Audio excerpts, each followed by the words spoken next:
Kabar kurang sedap baru saja berembus dari meja pengundian kompetisi kasta tertinggi benua kuning. Potensi grup neraka kini menghantui langkah timnas Indonesia di Piala Asia 2027. Meski performa di bawah John Herdman terus meroket, posisi Garuda yang tertahan di pot 4 membuat kita harus bersiap menghadapi kepungan para raksasa Asia lebih awal. Seperti diketahui, sebanyak 23 dari 24 kontestan yang akan berlaga di Arab Saudi pada awal 2027 nanti sebenarnya sudah terpetakan. AFC sudah mengambil langkah cepat dengan menentukan pembagian pot drawing. Timnas Indonesia dipastikan berada di pot 4. Bayangkan saja, Indonesia bisa saja berada satu grup dengan Jepang dari pot 1, Irak di pot 2, serta Bahrain di pot 3. Skenario lainnya adalah bertemu Iran, Yordania, dan China dalam satu grup yang sama. Mengenai jadwal pengundian yang awalnya direncanakan pada 11 April 2026 di Riyadh, pihak penyelenggara akhirnya memutuskan untuk menunda acara tersebut hingga batas waktu yang belum ditentukan akibat situasi politik yang memanas di Timur Tengah. Status sebagai penghuni pot 4 memang bukan posisi ideal, namun ini adalah ujian mental yang sesungguhnya. Pelatih Timnas Indonesia, John Herdman, berhasil menerapkan strategi cerdas untuk menjaga performa anak asuhnya selama ajang FIFA Series 2026. Pendekatan ini berfokus pada rotasi pemain, khususnya mereka yang berkarir di luar negeri dan yang berkompetisi di BRI Super League 2025-2026. Herdman menyadari tantangan yang dihadapi pemain yang bermain di Liga Eropa, seperti kelelahan akibat jet lag dan jadwal pertandingan yang padat. Selain itu, proses adaptasi dengan suhu serta kelembapan cuaca Jakarta yang berbeda menjadi kendala tambahan bagi para pemain abroad. Untuk mengatasi masalah kebugaran, Herdman melakukan rotasi pemain secara strategis. Dalam pertandingan perdana melawan Saint Kitts and Nevis yang berakhir 4-0 untuk kemenangan Indonesia, ia menurunkan pemain abroad di babak pertama. Ketika J. Itzes, Kevin Dix, Calvin Verdonk, Ole Romeni dan Elkan Baggett mulai menunjukkan tanda-tanda kelelahan, John Herdman segera memasukkan sejumlah pemain naturalisasi dari Super League, termasuk Ivar Jenner, Eliano Reinders, dan Mauro Zylstra. Pergantian ini krusial untuk mempertahankan keseimbangan permainan tim. 3 hari kemudian saat menghadapi Bulgaria, John Herdman kembali menurunkan skuad terbaiknya. Pemain abroad yang telah beristirahat cukup tampil sejak menit awal, menunjukkan performa yang terengginas. Dalam pertandingan melawan Bulgaria, Herdman juga merotasi kiper dari Martin Paes ke Emil Audero. Meski gawang Emil Audero kebobolan lewat titik putih pada menit ke-38 babak pertama, performa tim tetap solid. Ketika stamina pemain abroad mulai menurun, para pemain naturalisasi dari Super League kembali menjadi solusi, memastikan timnas Indonesia terus mendominasi permainan hingga akhir. Kabar baik datang untuk timnas Indonesia dari Jairo Riedewald jelang Piala Asia 2027. Dokumen pemain keturunan itu sudah lengkap dan siap untuk menjalani proses naturalisasi. Sebelumnya, Ketua Umum PSSI Erick Thohir sudah menyampaikan bahwa pihaknya membidik Jairo Riedewald untuk bisa membela timnas Indonesia. Proses pengumpulan dokumen saat itu sedang dilakukan. Tidak membutuhkan waktu lama untuk mengumpulkan dokumen itu. Kini PSSI akan secepat mungkin mengejar proses naturalisasi itu supaya Jairo Riedewald bisa membela timnas Indonesia. Kabar dokumen Jairo Riedewald sudah lengkap disampaikan oleh Yusa Nugraha dalam akun YouTube-nya. Yusa Nugraha yakin proses naturalisasi Jairo Riedewald bisa cepat. Ini bisa seperti saat Miss Hilgers, Kevin Dix, dan Eliano Reinders datang ke Indonesia. Proses naturalisasi ketiga pemain itu hanya membutuhkan waktu 1 pekan sebelum akhirnya pengambilan sumpah WNI. Untuk saat ini, Jairo Riedewald tinggal datang ke Indonesia untuk pemeriksaan medis dan sepakat membela timnas Indonesia. Yusa Nugraha senang Jairo Riedewald mau bergabung bersama timnas Indonesia, sebab timnas Indonesia saat ini membutuhkan pemain di lini tengah.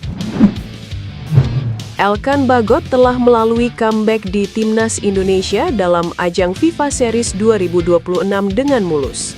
Baggett selalu bermain dalam 2 laga melawan Saint Kitts and Nevis dan Bulgaria. Total Baggett bermain selama 96 menit dalam 2 pertandingan itu. Ini menjadi bukti kepercayaan Herdman untuk pemain yang sempat absen 2 tahun berseragam tim merah putih. Pemain kelahiran Bangkok, Thailand itu terlihat nyaman dalam formasi 3 pemain belakang yang diusung Herdeman. Bagot tidak mengalami kesulitan untuk bekerja sama dengan Rizky Ridho dan Jay Izzes. Pemain kelahiran Bangkok, Thailand itu memperlihatkan postur menjulang 196 cm bisa sangat membantu dalam duel udara. Bagot hampir selalu unggul dalam duel udara dengan pemain lawan termasuk saat meladeni Belgia. Visi bermain Bagot juga mumpuni. Umpan jarak jauhnya ke Ole Romenyi yang nyaris berbuah gol ke gawang Bulgaria ikut menjadi sorotan. Sebagai bek tengah, Bagot juga tipikal pemain yang kalem. Setiap aksinya di lapangan dilakukan dengan penuh perhitungan. Sekilas kualitas ini mirip dengan 2 rekannya, Ridho dan Jay Izzes. Meski Izzes cukup vokal di lapangan untuk memberitahu rekan-rekannya. Di posisi bek tengah kiri, timnas Indonesia sejatinya masih punya Justin Hubner. Pemain Fortuna Sittard itu juga dimainkan sebagai starter lawan Bulgaria. Namun mengacu 2 laga FIFA Series, Bagot bisa dikatakan lebih unggul dari Hubner. Dalam beberapa momen, Hubner agak terburu-buru dalam membuat keputusan. Potensi naturalisasi Tristan Goier ke timnas Indonesia nampak kuat. Hal ini disampaikan oleh pengamat sepak bola Indonesia Haris Pardede atau yang dikenal sebagai Bung Harpa. Pernyataan tersebut disampaikan dalam sebuah podcast pada Jumatan. Dalam tayangan tersebut, Bung Harpa menilai respons Goier saat ditanya soal Indonesia menjadi indikasi penting. Menurut Bung Harpa, informasi yang ia terima berasal dari seorang kawan di Belanda yang sempat berinteraksi langsung dengan Goier. Ia menyoroti reaksi pemain tersebut yang hanya tersenyum ketika ditanya mengenai kemungkinan membela timnas Indonesia.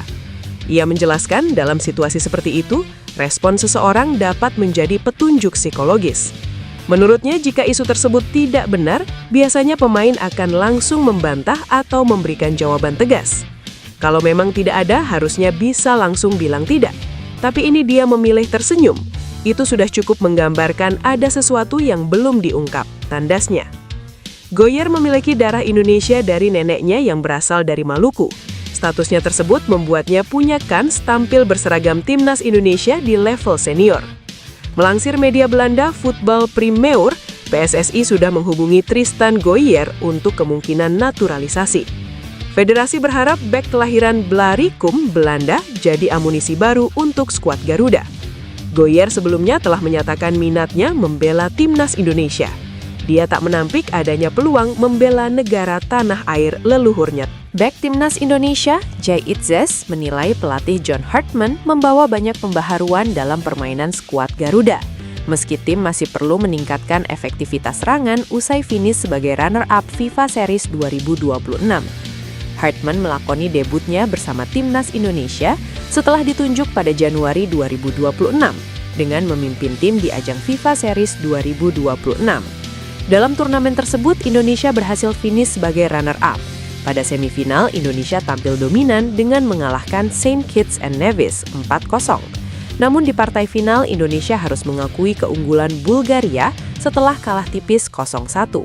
Meski gagal meraih gelar, Izzes menilai tim menunjukkan perkembangan positif di bawah arahan Hartman, terutama dalam mengimplementasikan pendekatan baru. Kita bisa memperbaiki banyak hal, tentu saja, karena ini pertama kalinya dengan pelatih baru. Dia punya banyak hal baru yang ingin dia lakukan dan coba, dan saya pikir kita melakukannya dengan sangat baik dalam banyak hal, kata Izzes. Dia menambahkan sektor penyerangan menjadi salah satu aspek yang masih perlu ditingkatkan oleh timnas Garuda. Selain aspek taktik, Izzes mengapresiasi cara Hartman dalam memberikan instruksi di lapangan. Menurut dia, pelatih asal Inggris itu menunjukkan energi besar yang berdampak positif bagi tim. Bek timnas Indonesia, Justin Hubner, meyakini dirinya dan kawan-kawannya akan mendapatkan prestasi di bawah kendali John Hartman. Justin Hubner menilai John Hartman mempunyai pola pikir berbeda ketika melatih timnas Indonesia.